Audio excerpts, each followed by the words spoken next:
With your latest news, I'm April Cummings. One positive from the 250 COVID-19 tests carried out since our last report on Wednesday.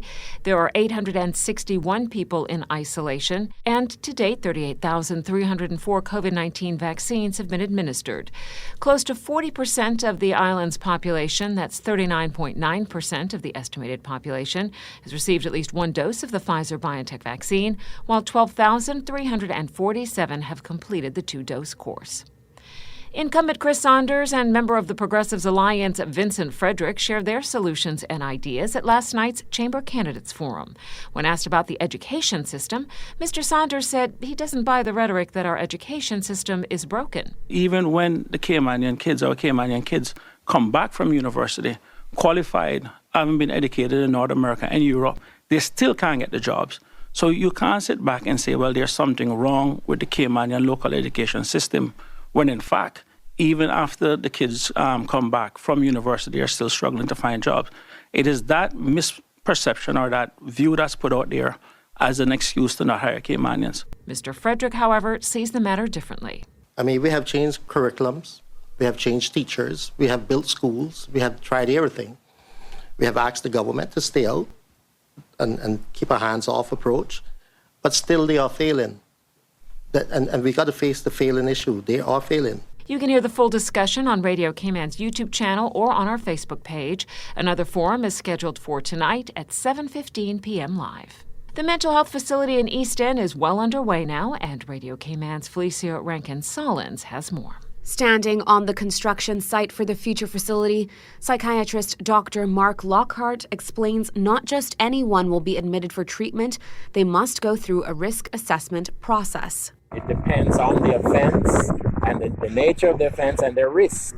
We will be providing care for many people that have had certain criminal history. Those with a violent history and that pose a risk of violence will not be able.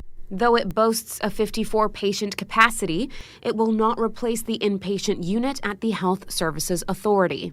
And the answer is no. The 8 beds at the hospital is going to continue to serve as an acute unit.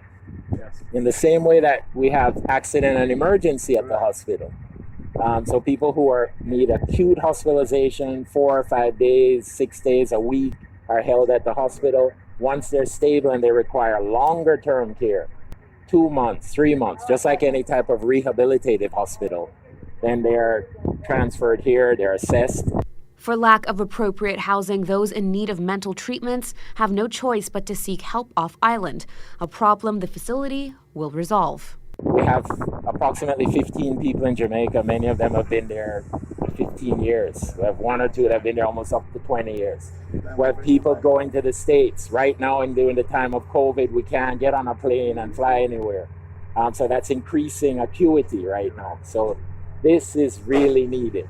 For Radio Cayman News, I'm Felicia Rankin-Solins. The aim is for the building to be complete by this December. The director of the Mangrove Action Project, Martin Keeley, says the Cayman Islands mangrove rangers have discovered a case of illegal mangrove clearing in Red Bay. This particular landowner thought, well, I'm going to clear the land. And he hired a landscaping company to do that. He seemed to be unaware of the fact that there is a mangrove conservation law, which requires that if you are going to do any kind of development, even specific home, if you are planning to clear mangroves, you need to apply for planning permission. So if you don't apply for planning permission, you're breaking the law. Mr. Keeley says the landscaper denied having any knowledge of the mangrove conservation law.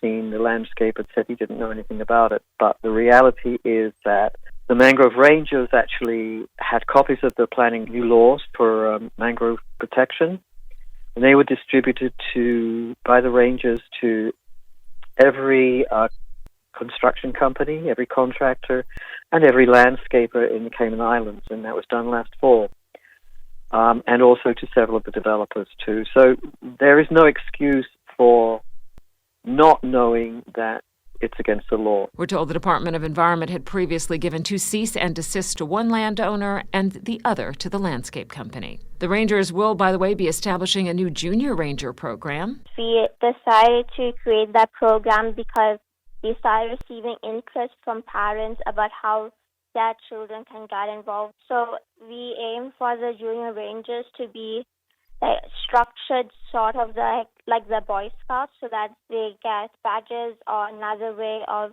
recognition to show what skills they have learned. And we aim to educate the youth of Cayman more about mangroves and how important they are to our island. Ranger Manager Dinara Pereira says it's aimed at kids 11 to 16, and they'll be working alongside the Cayman Islands Mangrove Rangers.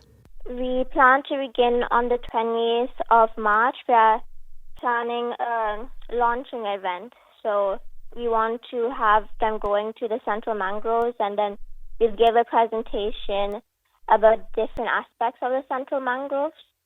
So to introduce them to the ecosystem, and as well as start to introduce them to the coastal lagoon ecosystem, which consists of mangroves, seagrass, and coral reefs. For more details on the program and registration forms, contact Dinara at mangroverangersky@gmail.com. You can also call 923-9000 or visit them online at mangroverangers.ky. A satisfactory rating for St. George's Preschool after a recent visit by school inspectors. Here's Radio Cayman's Carsley Fuller with the details.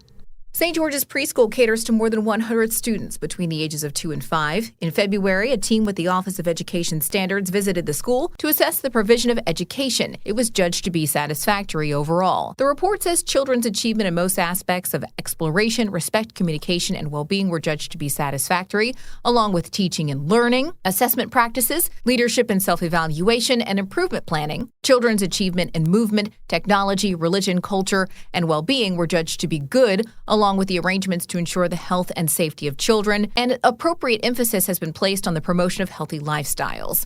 Links with parents and the community were also judged to be good. However, arrangements to support children's reflection were assessed as weak. Recommendations going forward include improving the quality of teaching, further improvement for assessment practices, reviewing curriculum planning to improve opportunities for children to reflect on their learning, and the promotion of the development of their early literacy skills. Reporting for Radio Cayman News, I'm Carsley Fuller. You can see the full report online at oes.gov.ky.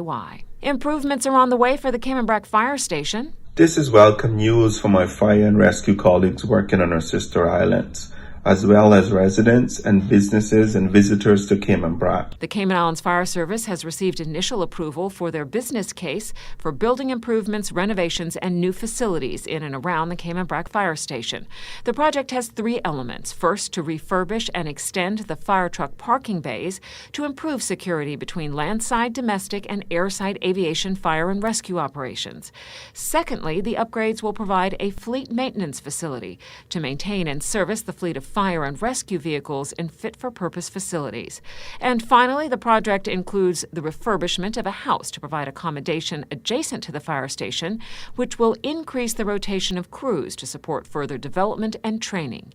Deputy Chief Fire Officer Brevin Elliott is the project lead officer. When coupled with our investment in new vehicles and equipment, our focus to ensure competent and professional crews that can deploy using safe system of work, these improvements clearly demonstrate our commitment to public safety and managing risks from fire and rescue-related incidents across our sister island. The project has gone out to public tender this week, and it is hoped the upgrades will be completed before the end of the year. That is your latest local news from Radio Cayman's newsroom. I'm April Cummings.